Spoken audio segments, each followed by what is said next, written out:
السلام علیکم فرینڈز، میں آپ کو خوش آمدید کہتا ہوں lover of English literature YouTube channel پر۔ آج سے ہم اینگلو نارمن ایج سٹارٹ کریں گے اور یہ اس ایج کی پہلی ویڈیو ہے۔ اس ویڈیو میں ہم اس پوری ایج میں ہونے والے اہم واقعات کے بارے میں جانیں گے۔ تو چلیں آج کا لیسن ہم سٹارٹ کرتے ہیں۔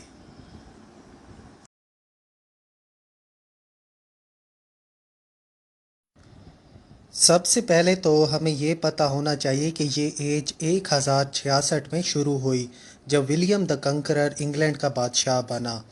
ولیم دا کنکرر نے آخری بادشاہ کنگ ہیرلڈ کو بیٹل آف ہیسٹنگز میں ہرایا اور اس کے بعد وہ انگلینڈ کا بادشاہ بنا۔ کیونکہ ولیم دا کنکرر نارمینڈی کا رہنے والا تھا اور فرانسیسی زبان بولا کرتا تھا، تو اس کے آنے کے ساتھ فرانسیسی زبان یعنی فرینچ لینگویج کورٹ اور امیر لوگوں کی زبان بن گئی۔ بادشاہ کے دربار میں فرینچ زبان بولی جاتی تھی۔ گرجا گھروں یعنی چرچز کے اندر لاطینی زبان، لیٹن زبان بولی جاتی تھی اور عام لوگ انگریزی زبان بولا کرتے تھے۔ ولیم دا کنکرر نے پورے انگلستان کا سروے کرنے کا حکم دیا کہ کون سا علاقہ کتنا ٹیکس دیتا ہے، کون سے علاقے میں کتنی زرخیز زمینیں ہیں، کون سے علاقے میں کون سی فصلیں اگتی ہیں۔ ان سب کو ڈومز ڈے بک میں لکھا گیا جو کہ 1086 میں مکمل ہوئی۔ ولیم دا کنکرر نے اس کے ساتھ انگلینڈ میں فیوڈل سسٹم کو متعارف کرایا۔ اس کا یہ مطلب تھا کہ ایک آدمی کو ایک نواب کی خدمت کرنے کے بدلے میں کچھ زمین ملے گی کاشتکاری کے لیے، اور وہ نواب جب چاہے کہیں اس آدمی کو بلوا سکتا ہے ملک کی فوج کی طرف سے لڑنے کے لیے۔ اگر ہم تاریخ کی کتابوں پر نظر ڈالیں تو ہمیں یہ بات پتہ چلتی ہے کہ نارمنز اور سیکسنز پہلے ایک دوسرے کو بالکل پسند نہیں کرتے تھے، لیکن وقت گزرنے کے ساتھ ان کے درمیان مخالفت ختم ہو گئی۔ فرینچ لینگویج یا فرانسیسی لوگ اپنے ساتھ اپنا ادب لے کر آئے اور اسی لٹریچر سے انگریزی ادب کو رائم اور میٹر ملے۔ پہلے اینگلو سیکسن ایج میں شاعری الیٹریٹو ورڈز میں لکھی جاتی تھی، پر اب شاعری میں میٹر اور رائم شامل ہوئی۔ 1215 میں میگنا کارٹا کو انگلینڈ میں لکھا گیا اور سائن کیا گیا۔ جیسے کہ ہر ملک میں ایک آئین ہوتا ہے، تو انگلینڈ کا آئین یہی میگنا کارٹا تھا، جو کہ اس وقت کے بادشاہ کنگ جان نے باغیوں کے ساتھ امن کے لیے لکھوایا، اور بعد میں آنے والے بادشاہوں نے اس میں تبدیلیاں بھی کیں۔ یہی وہ زمانہ تھا جب آکسفورڈ اور کیمبرج یونیورسٹی کی بنیادیں بھی رکھی گئی انگلینڈ میں۔ آکسفورڈ یونیورسٹی کو 1096 یا 1167 میں قائم کیا گیا۔ تاریخ کی کتابوں میں ہمیں مختلف تاریخیں ملتی ہیں آکسفورڈ یونیورسٹی کے قیام کے بارے میں، لیکن کیمبرج یونیورسٹی 1209 میں ہی کھولی گئی۔ یہ دونوں یونیورسٹیز انگلینڈ کے اندر تعلیم کے فروغ کے لیے ایک اہم پیش رفت مانی جاتی ہیں۔ فرینچ لٹریچر کے آنے سے انگلینڈ میں رومانسز کا دور شروع ہوا، اور یہ رائمڈ رومانسز ہوا کرتے تھے۔ رومانسز دراصل ایک لمبی کہانیوں کی صورت میں ہوتے تھے جس میں ایک عورت کو کسی جن یا مانسٹر نے پکڑ لیا ہوتا تھا اور ایک نائٹ یا ایک بہادر سپاہی اس کو بچانے جاتا تھا۔ رومانسز صرف امیر لوگوں کے لیے ہی ہوا کرتے تھے۔ انہی رومانسز میں ہمیں کورٹلی لو کا بھی کنسیپٹ ملتا ہے۔ کورٹلی لو ایک مقدس اور پاک محبت ہوا کرتی تھی جس میں جسمانی تعلق نہیں ہوا کرتا تھا۔ مشہور رومانسز میں ہمیں fall of Troy, sir Orfeo, Alexander the great کی کہانیاں ملتی ہیں۔ اسی زمانے میں 100 سالہ جنگ بھی انگلینڈ اور فرانس کے درمیان چھڑ گئی۔ یہ جنگ 1337 میں شروع ہوئی اور 1453 میں جا کے ختم ہوئی۔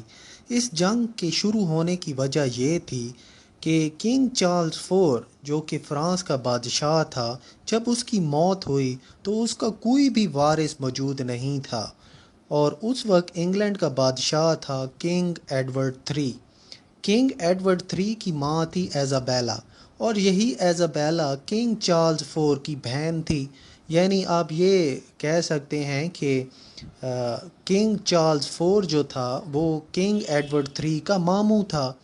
تو ایڈورڈ III نے فرانس پر اپنے بادشاہ بننے کے حق کو مانگا، پر فرانس کے لوگوں نے اس کو کہا کہ ہمارے قانون کے مطابق بادشاہ صرف باپ کی طرف سے بن سکتا ہے، کیونکہ آپ کا تعلق، آپ کا رشتہ ماں کی طرف سے ہے، اس لیے آپ بادشاہ نہیں بن سکتے۔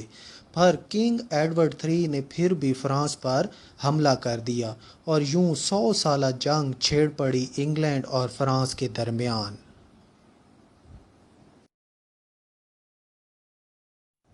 1348 میں ایک اور اہم واقعہ پیش آیا جس نے پورے یورپ کو ہلا کر رکھ دیا۔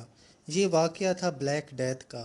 بلیک ڈیتھ چائنا میں شروع ہوئی اور یہ ایک مہلک وبا تھی، اور جب ایک کارگو جہاز انگلینڈ کے علاقے گیسکونی میں آ کر رکا تو اس جہاز میں چوہے اور کچھ انفیکٹڈ لوگ بھی موجود تھے، اور اس طرح چوہوں کی وجہ سے یہ وبا انگلینڈ میں پھیل گئی اور انگلینڈ کی 25% آبادی کو نگل لیا۔ ایک اندازے کے مطابق یورپ میں اس وقت اتنی اموات ہوئیں کہ آج کے موجودہ دور میں ہمیں 20 جنگیں عظیم کروانی پڑیں گی، اور تب جا کر لوگوں کی مرنے کی تعداد اتنی ہوگی جتنی اس وقت بلیک ڈیتھ کی وجہ سے یورپ میں اموات ہوئی تھیں۔ 1381 میں مزدوروں نے بغاوت کا اعلان کر دیا انگلینڈ میں، کیونکہ انگلینڈ فرانس کے ساتھ حالت جنگ میں تھا، اس لیے اس کو بہت سارے پیسوں کی ضرورت تھی۔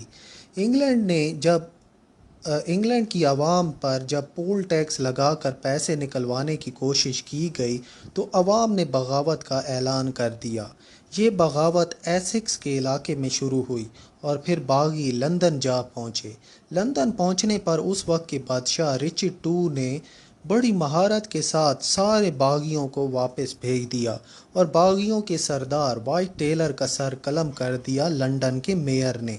بادشاہ رچرڈ II نے جتنے بھی وعدے کیے تھے لوگوں کے ساتھ وہ جلد ہی بھلا دیے گئے، لیکن بعد میں عوام پر پول ٹیکس کو ہٹا دیا گیا۔ بعد میں ایک درخت کے نیچے کھدائی کے دوران بہت سارے لوگوں کی لاشیں ملی جن کے سر قلم کر دیے گئے تھے۔ کہا جاتا ہے کہ یہ وہی لوگ تھے جو اس بغاوت میں ملوث تھے، اور یہ بات بھی کچھ کتابوں میں آئی ہے کہ رچرڈ II نے بڑی مہارت کے ساتھ تو وہاں سے باغیوں کو واپس بھیج دیا تھا، لیکن جو لوگ اس بغاوت میں ملوث تھے، جن کا اہم کردار تھا، رچرڈ II نے بعد میں چن چن کر ان سب کو مار ڈالا۔ اور جو باغیوں کا سردار تھا وائٹ ٹیلر، جب اس کا سر قلم کر دیا گیا تو بعد میں اس کے سر کو عبرت کے نشان بنانے کے لیے ایک چرچ کے اندر رکھ دیا گیا تاکہ کوئی بھی انسان اس طرح کی بغاوت کا بعد میں سوچے بھی نہیں۔ تو یہ تھا ایک چھوٹا سا انٹروڈکشن ان سارے واقعات کا جو کہ اس زمانے میں پیش آئے انگلینڈ میں۔ تو یہ پہلی ویڈیو تھی اس ایج کی، تو یہ ویڈیو اپنے اختتام کو پہنچتی ہے۔ اس کے ساتھ مجھے اجازت دیجیے۔ اللہ حافظ۔